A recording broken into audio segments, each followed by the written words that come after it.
सब लोग जाइए साथ में ऑफिशियल।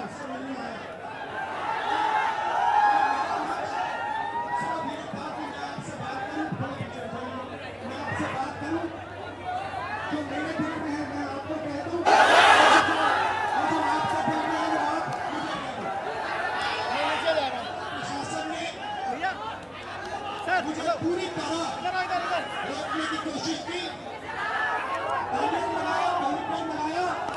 और मैं पीछे के रास्ते से आपके यहां आ गया। देखिए, दलित, पिछड़ा वर्ग, अति पिछड़ा वर्ग, आदिवासी वर्ग, आपके खिलाफ इस देश में 24 घंटा अत्याचार होता है। आपको दबाया जाता है, आपको शिक्षा के सिस्टम में रोका जाता है, आपके खिलाफ पेपर लीक किया जाता है और आपके करियर को रोकने के लिए, खत्म करने के लिए किया जाता है। हमने 3 मांगे की हैं। सबसे पहले जाति जनगणना, सही तरीके का जाति जनगणना जो हमने तेलंगाना में किया। दूसरी बात, कानून, हिंदुस्तान का कानून है कि प्राइवेट कॉलेजेस और यूनिवर्सिटीज में आरक्षण होना चाहिए और ना नरेंद्र मोदी ना बिहार की सरकार उस कानून को लागू कर रही है।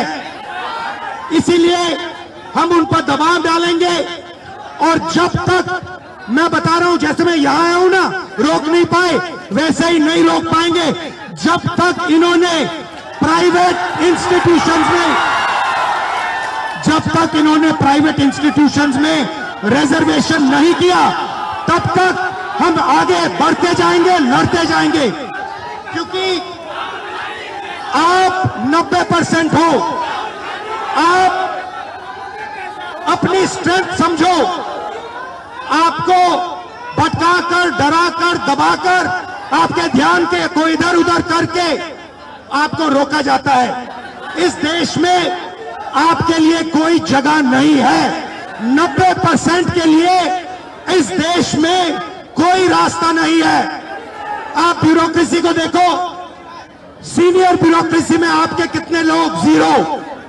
आप कॉर्पोरेट इंडिया को देखो, कॉर्पोरेट इंडिया में आपके कितने लोग? 0। आप हाई कोर्ट देखो, आपके कितने लोग? 0।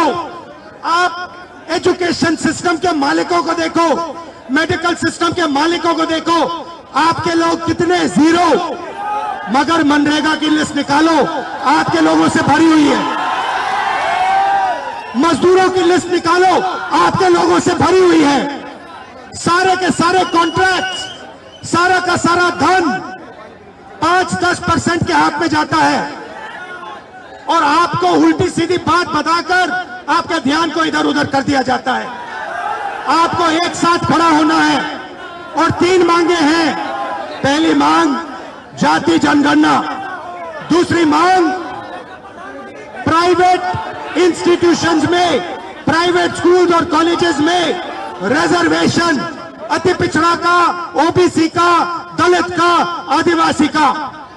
तीसरी बात, एससी एसटी सब प्लान, जो आपका पैसा है, जो आपको नहीं दिया जाता है, आपको वो दिया जाना चाहिए। ये 3 चीजें कहने में आपसे आया था। और ये बात समझिए, आप एक बात समझिए, बिहार की पुलिस ने अभी मुझे रोकने की कोशिश की, रोक नहीं पाई। पता है क्यों नहीं रोक पाई? नहीं, इसलिए नहीं रोक पाई क्योंकि आपकी शक्ति मेरे पीछे है। आपकी शक्ति मेरे पीछे है, इसीलिए कोई, दुनिया की कोई शक्ति उसको रोक नहीं सकती है।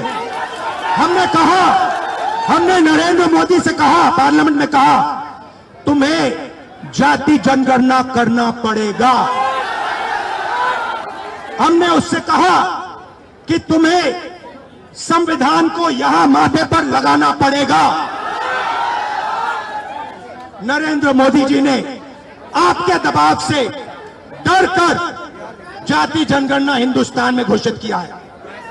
आपके दबाव से डर कर उन्होंने कॉन्स्टिट्यूशन अपने माथे पर लगाया है, मगर वो लोकतंत्र के खिलाफ हैं, संविधान के खिलाफ हैं, जाति जनगणना के खिलाफ हैं, और जो 90% हिंदुस्तान की गरीब आबादी है, अति पिछड़ा, दलित, आदिवासी, माइनॉरिटीज, ये इन सब के खिलाफ है।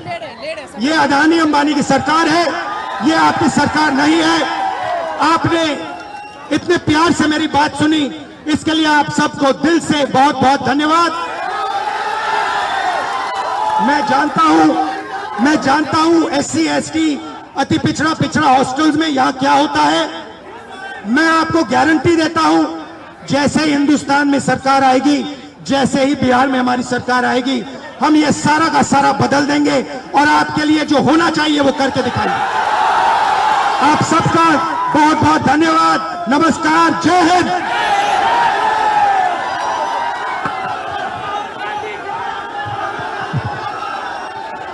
जय भीम, जय भीम, जय भीम। Thank you. आता है, आ जाओ।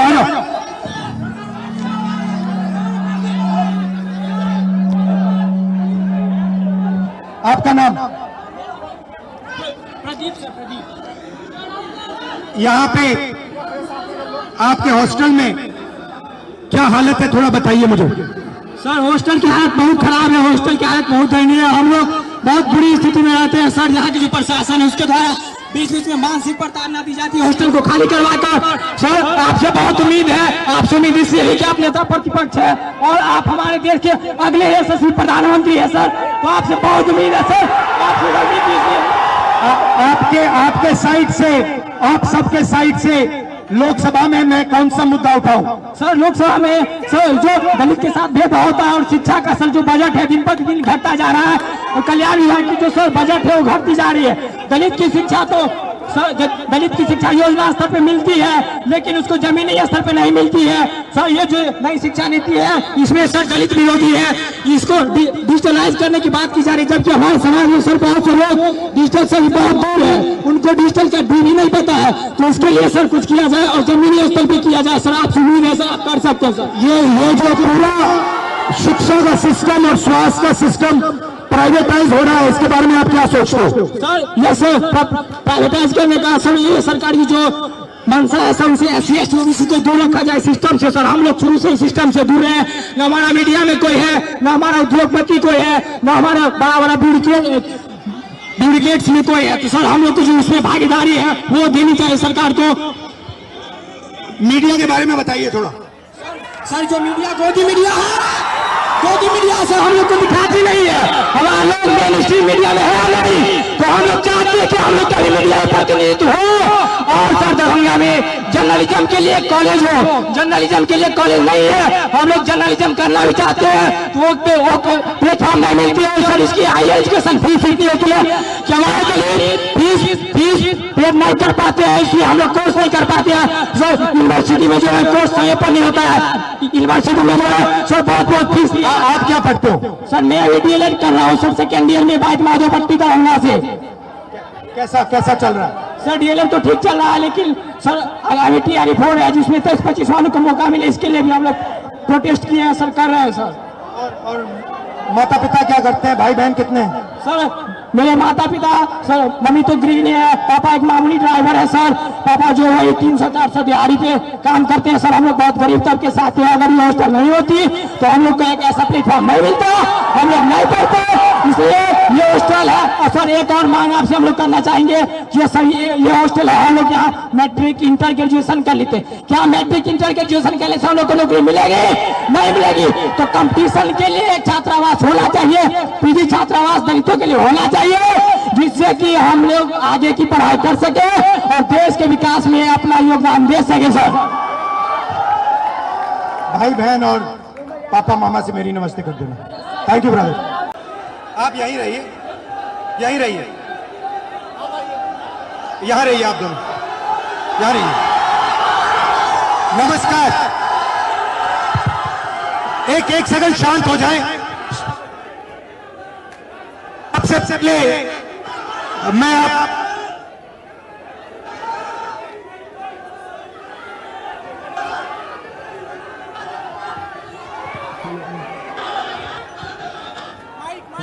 We need the mic.